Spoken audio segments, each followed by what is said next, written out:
وہ میں دے کر بات ختم کرتا ہوں. آپ نے فرمایا کل حی میت. کیا فرمایا؟ ہر زندہ موت کا مزہ چکھے گی.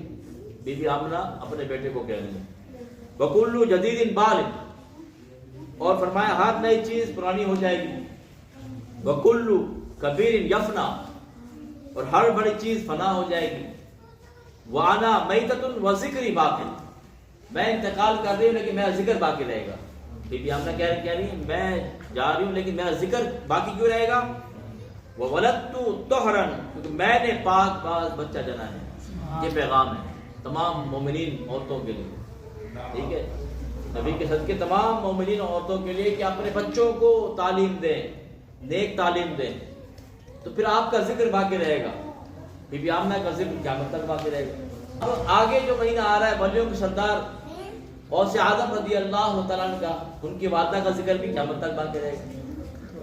نیک لوگوں کے پیچھے ان کے والدین کا بڑا کردار ہوتا ہے. بہت سارے واقعہ آپ بار بار سنے ہوں گے. غوث پاک کا اگلے مہینے سنیں گے آپ. پھر کیوں سناتے ہیں؟ والدہ نے یہ درس دیا تھا پڑھنے جا رہے بیٹا جھوٹ نہ بولنا. والد کے بارے میں غوث پاک کی بات کر رہا ہوں. والد کے بارے میں آئے ایک سیب کی خاطر پوری زندگی داؤ پہ لگا دی. رزق کے حلال اور صدق کے مقال، دو چیزیں بڑی عام ہیں. حلال رزق کھائیں اور اچھا سچ بولیں.